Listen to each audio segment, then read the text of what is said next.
Welcome to a special edition of Conversations with Paul Brown. We are in Havana, Cuba, and we have followed an Andersonian all the way down here to tell you his story.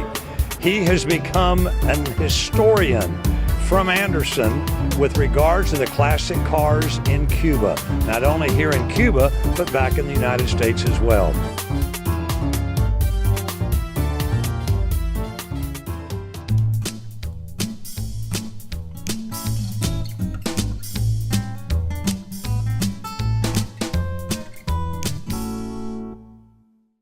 Where have we ended up, Tom? Well, today we're in front of the famous Hotel Capri, built in 1955. That was a mob hotel, and we're sitting in front of the Salon Rojo, which used to be the Casino de Capri, that George Raft, the famous gangster actor, played host to all the gamblers that came in. You can see photos of him greeting the guests. All right, that's where we are.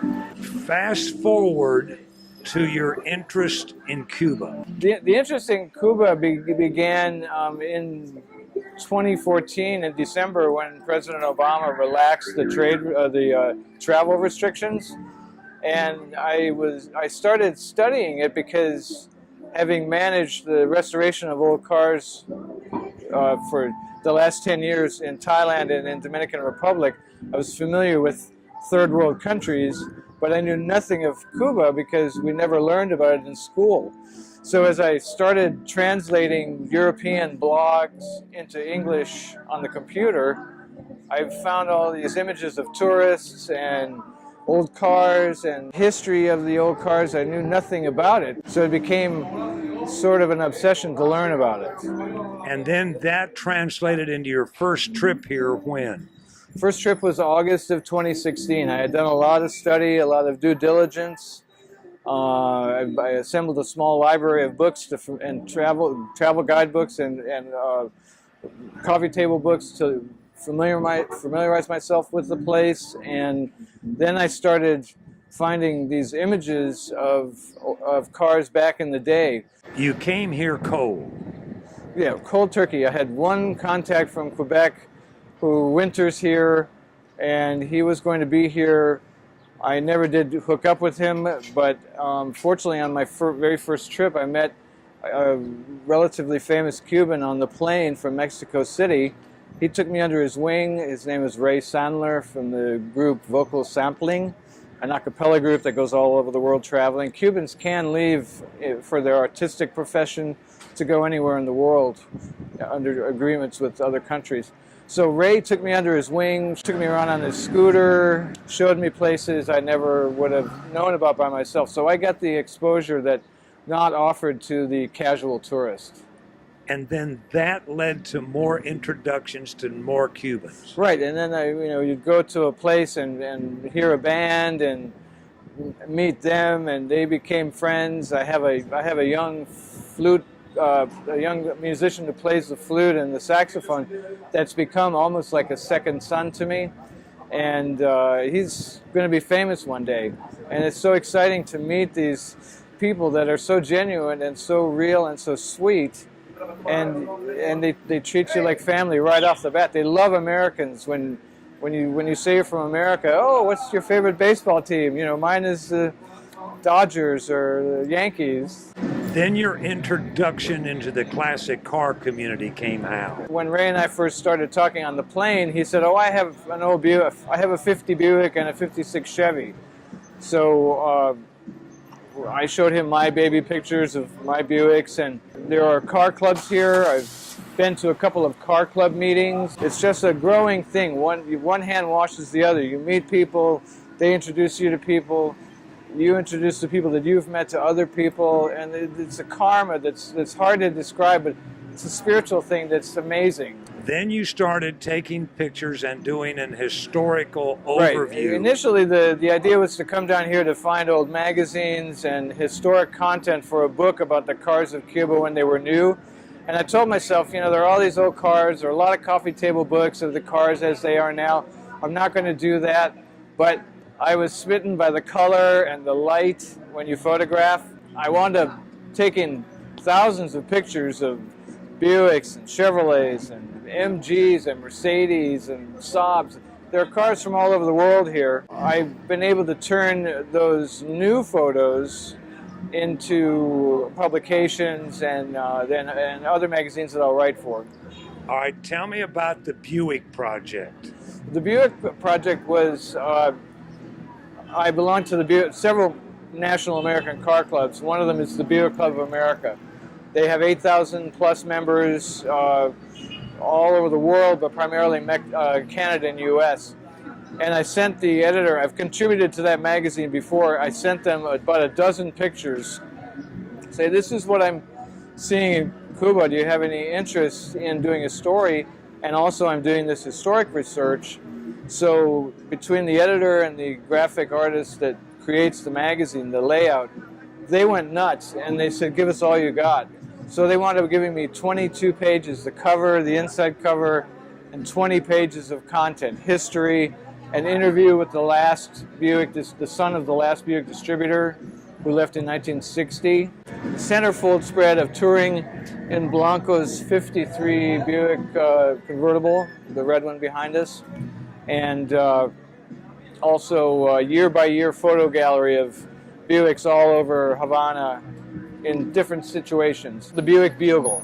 It's a monthly publication that reaches more than 8,000 members. So I'm here on this trip to give that magazine to the friends, the people whose car are in it, like Blanco, and to friends of mine here, the friends that I made in music and the hospitality industry and in the car clubs, and also to the tourism center, the new tourism Centro de Visitantes, and also to the historiador, the historian of the city of Havana, Dr. Sabio Leal. I gave him a copy. And as a result of that work, you've already been recognized. Well, I did it because it was a labor of love. I didn't know there would be rave reviews from the people that received the magazine, but I was also presented just after its publication came out, the most prestigious literary award that the club can offer, the Terry B. Dunham Historical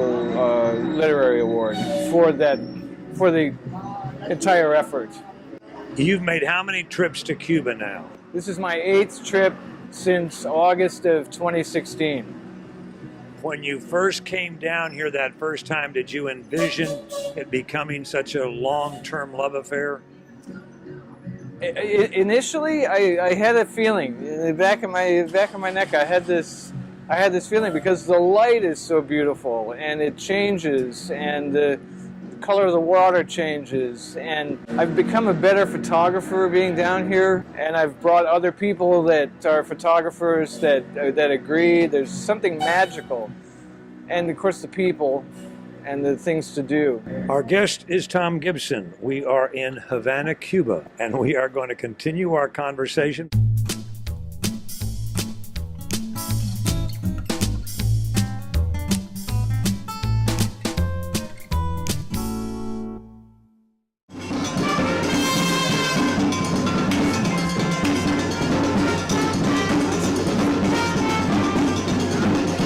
It was a surprise to me that when you returned, that so many people recognized you. I mean, I know that within the classic car community and some of these others.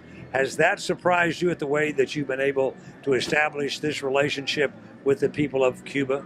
Well, when you walk around with a big honking backpack and a camera strapped in front, it's a little unusual. Tourists do it a lot, but usually I've got this look, and I engage people and I meet them and I want to know if they have children, and I'm not just a tourist taking a car and going someplace. I mean, I want to know the people so they remember, which is really exciting. But engaging them, you get engaged back. What is the misconception of us in Anderson in the upstate South Carolina in America about coming to Cuba? A lot of people think that because of the current administration's changes that were made, the new restrictions that were put on travel, that we can't come here anymore. But that's furthest from the truth. You can still get a direct flight out of Charlotte or Miami or Atlanta. You can, we've got cruise ships that are starting to come out of Charleston now. If they had been serious about stopping travel, they would have stopped those flights. They would have stopped the cruise ships. They tweaked the 12 areas, 12 categories in which you can legally travel, but you can still come here. I travel as a journalist. The most popular way to come is support for the Cuban people. That means that you're coming here and you're supporting their entrepreneurial efforts. You're staying in their casas, in rooms in their houses. A B&B.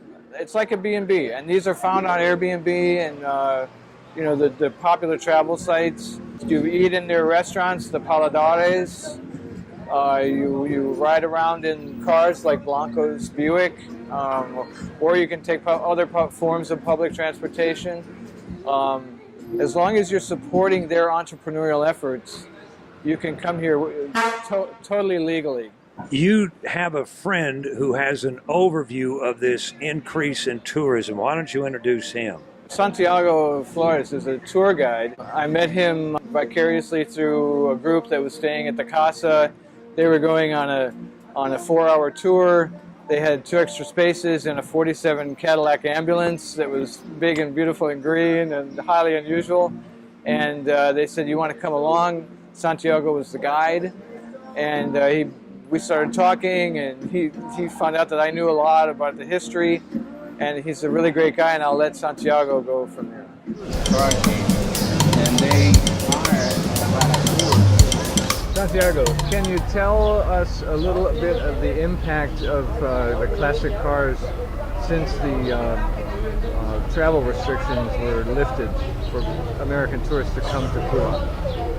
Well, I have seen a lot of beautiful classic cars around since I grew up. Actually, I grew up with all these beautiful cars riding up. But so far I have noticed that people are investing a lot of more to get them repaired. And many cars are getting painted, crazy good job for renovations. They have demands, and so they have to offer the cars in perfect shape because the tourists want those. I think classic cars is part of the heritage of Cuba. You cannot think about Cuba, especially Havana, without classic cars. So there's no way to take them out of the scene. Yeah. So I think it's really something that we have to put all of our efforts in a way that it works a lot much better than it's working. And I think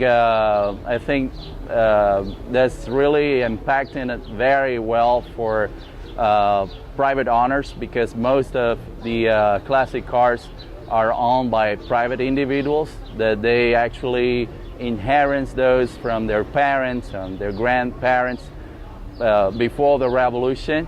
I think so far it's great creative things from the Cubans, and I think it's something that probably the most desired thing from every tourist that visit Havana, having a ride on a classic car, especially if it's convertible one. That's the must. You've been here enough to know, can you agree with the fact that it appears that for the immediate future, things look bright for the Cuban economy because of the tourism? I think they look very bright for the future of tourism here.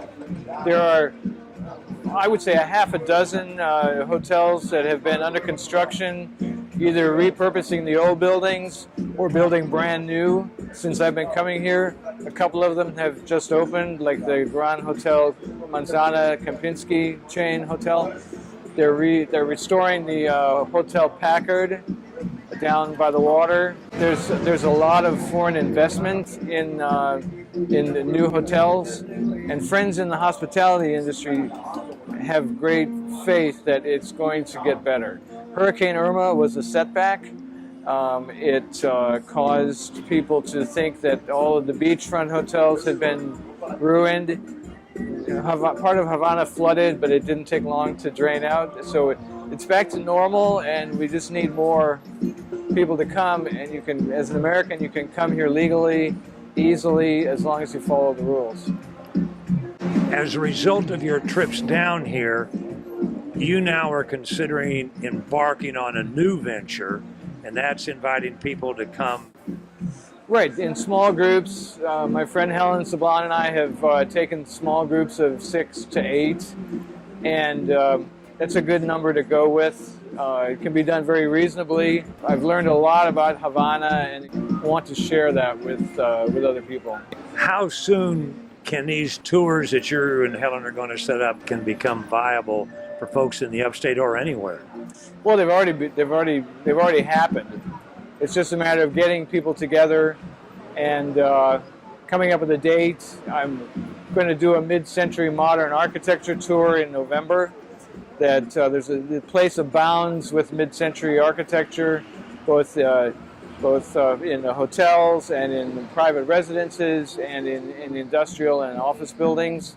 Everywhere you look, there's mid-century modern, and much of it is as it was when it was built. The most surprising thing you think folks, when they accompany you down here, will be what, from their perspective? That people live in houses with roofs and running water, and they all have cell phones, and many have cars, and those that don't take public transportation. There's an infrastructure here. It's not the backward place that we've been led to believe. When folks come to Cuba, and most of us landed in Havana, are you limited in your visit to Cuba to stay in Havana? No, you can fly into Varadero, a beach resort town about 2.5 hours from here. You can fly into Santiago de Cuba, over by Guantanamo, 600 miles from here. There are regional airports all over that you can fly into. As far as travel, predominantly we do come to Havana, but you can go to Trinidad, that is a Spanish colonial city from the 1500s. Goes back to it's a UNESCO World Heritage Site, as is Vieja Havana, Old Havana. There are a number of UNESCO World Heritage Sites. You can go to Cienfuegos, that's very close to Trinidad. You can go to Viñales, that's about 2 hours the other way from Havana. There are mountains, and there's cigar factories there, and there are waterfalls. My research for the book has kept me in Havana. I've been to Varadero once, a nice beach resort town, and I've been to the little town of Santiago de Las Vegas, south of the airport, and that's like a little dusty town 15 kilometers away. It's like going to the country, but not having to spend a lot of money to go to the country. Cuba is soon going to be celebrating a really significant milestone. Its 500th anniversary. That's almost mind-boggling. Tell me a little bit about that.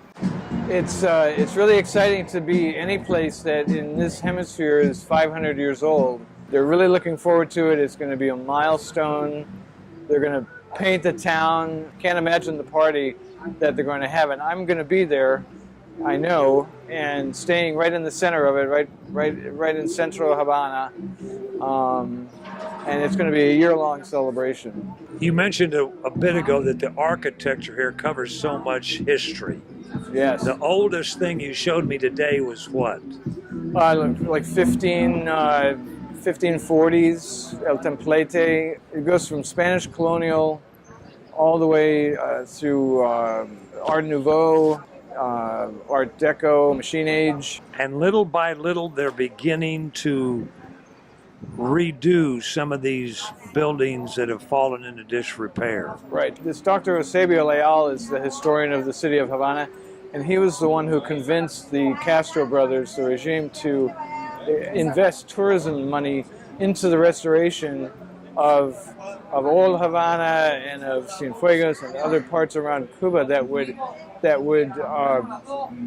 bring more tourists. The more restored places there are, the more that people can open up houses and open themselves up to tourism. More tourism, more money more percentage for the restoration of these buildings. There's a long way to go. There's a small percentage that's been done, but they're working on it really hard.